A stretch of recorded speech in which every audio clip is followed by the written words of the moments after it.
అందరికీ 77వ republic day శుభాకాంక్షలు. 1950 జనవరి 26న మన రాజ్యాంగం అమల్లోకి వచ్చినది.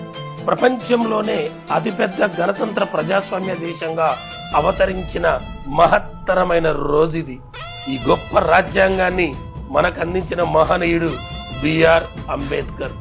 గణతంత్ర దినోత్సవం అంటే జెండా ఎగరవేయడం, మిఠాయిలు పంచడం మాత్రమే కాదు, మన హక్కులతో పాటు కర్తవ్యాలను గుర్తు చేసుకునే రోజు. రాజ్యాంగం చేతిలో పట్టుకునే పుస్తకం కాదు, హృదయంలో పెట్టుకునే సిద్ధాంతం. చివరిగా ఒక్క మాట మిత్రమా, ఈ గణతంత్ర దినోత్సవం సందర్భంగా మన దేశ ఐక్యతను కాపాడుదాం, రాజ్యాంగ విలువలను పాటిద్దాం.